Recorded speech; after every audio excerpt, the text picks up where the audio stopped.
Bem, boa noite. Vamos agora para o último momento da aula sobre reforma, né? Depois de 6 vídeos aí, esse é o último vídeo. Nós vamos estudar o último reformador, que é o Henrique VIII, na Inglaterra.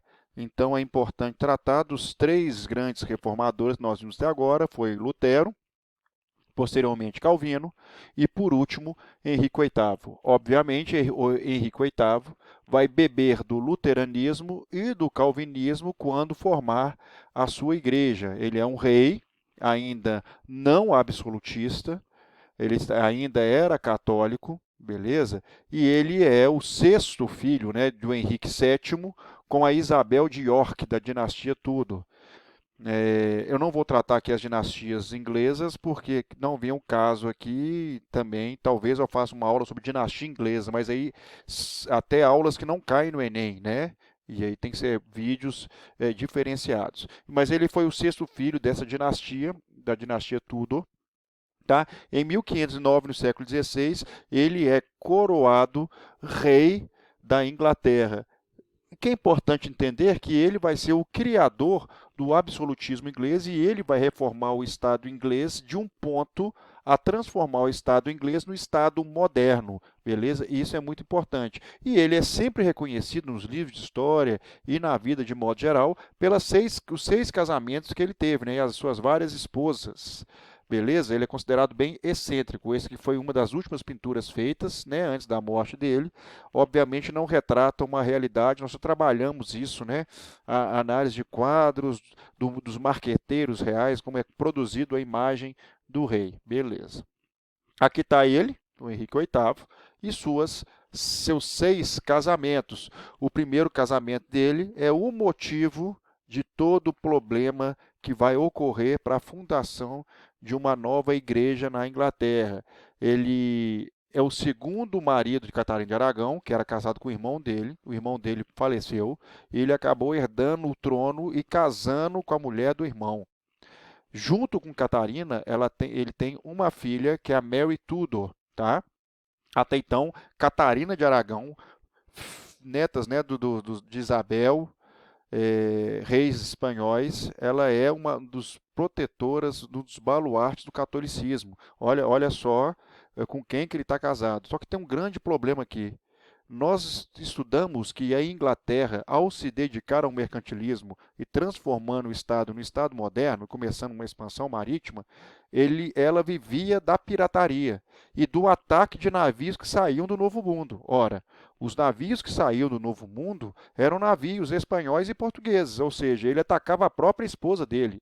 E isso causou um problema internacional. Os livros de história não tratam desse assunto, só colocam a vontade dele de casar de novo, mas o real motivo está por uma questão internacional de querer continuar roubando o ouro espanhol. E isso, o casamento dele, era uma forma de aliança que ele tinha com os reis espanhóis. Então ele queria quebrar a aliança para continuar roubando, né? E o pretexto excelente que ele vai arrumar, de outro ponto de vista, tirando o lado humano dele, né, de ter vontade mesmo de casar de novo, etc., tal, é o novo casamento com a Ana Bolena. Assim, então, pegando então um novo casamento para resolver os problemas dele. E é um ótimo pretexto para ele, né? Obviamente, ele vai quebrar então, pede ao Papa a anulação do casamento, ele não consegue ter um herdeiro homem, ele usa esse pretexto também com a Catarina de Aragão, então ele resolve pedir para o Papa a anulação, uma vez que Catarina foi a mulher do irmão e ele estava sob maldição. Ora, como é que o Papa vai romper um casamento, sendo que os parentes mais próximos da Catarina são os grandes reis espanhóis que defensores da fé católica e reformadores da fé católica? Impossível.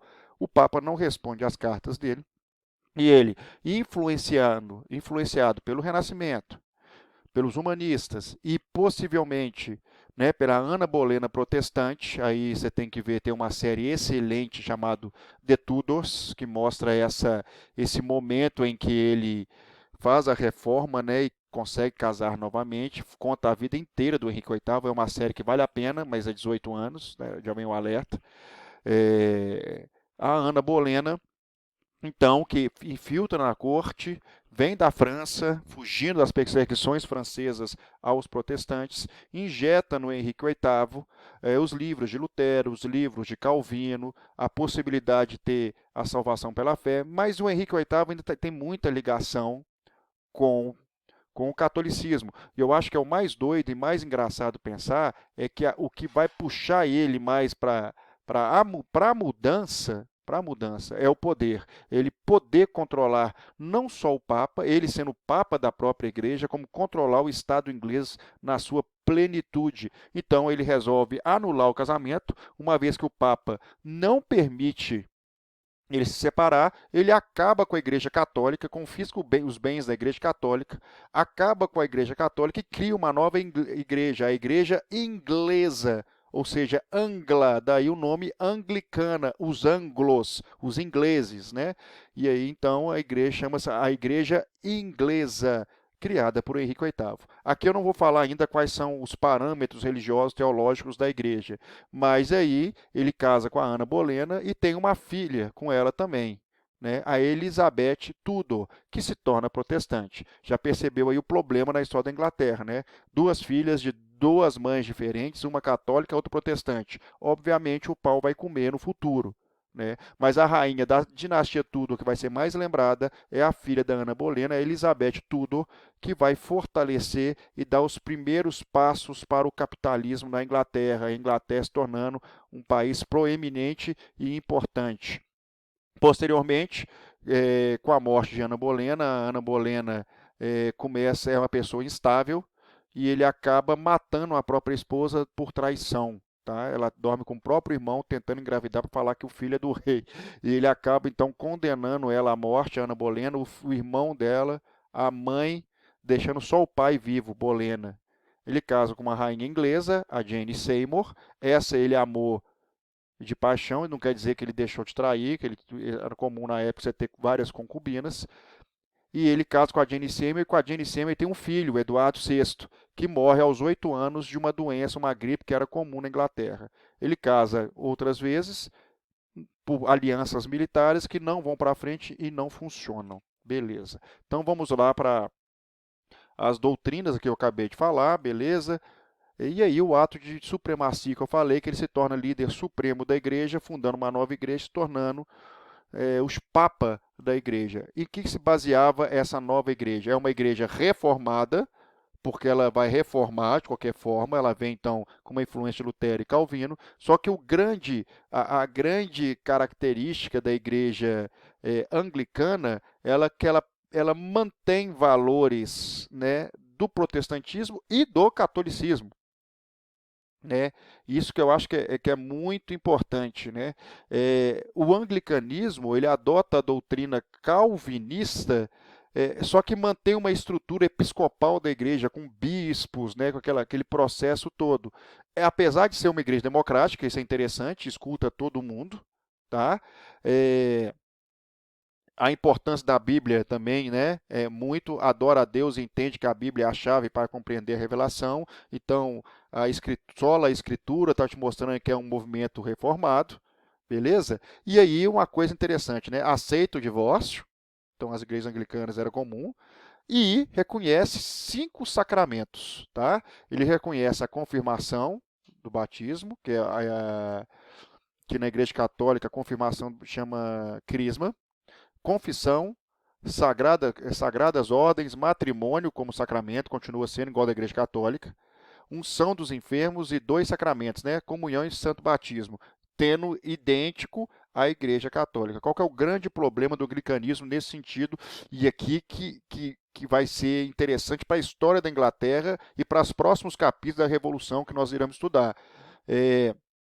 Por isso, provocou na Inglaterra, principalmente, a formação de seitas não conformistas. O que quer dizer isso? Que não conformavam com essa reforma. Vários grupos que queriam ser protestantes achavam que essa igreja ainda estava sob a posse de Satanás e deveria sofrer uma purificação.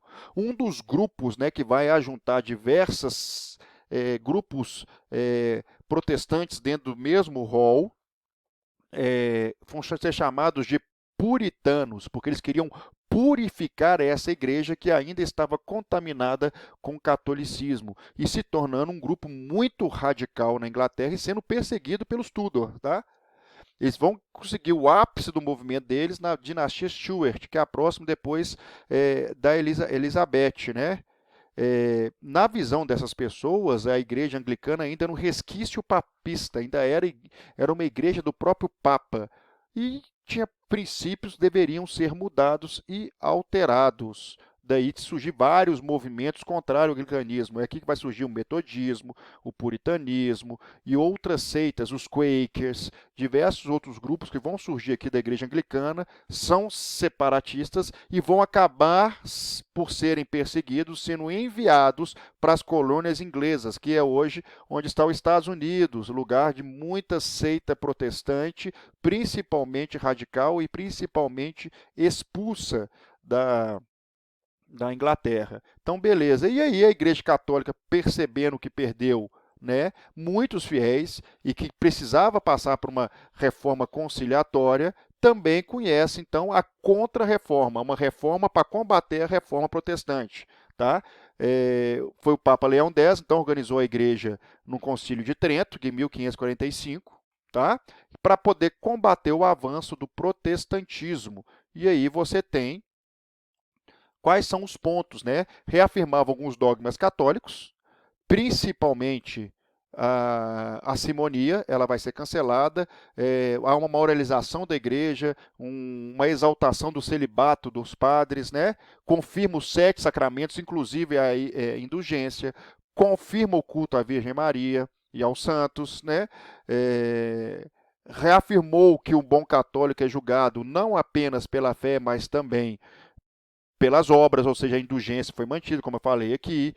O matrimônio mantém-se principalmente um sacramento. O que quer dizer isso? Quando eu falo que é um sacramento, sacramento na visão do cristão é aquilo que me faz ser salvo, é aquilo que eu tenho que seguir como princípio de vida, tá?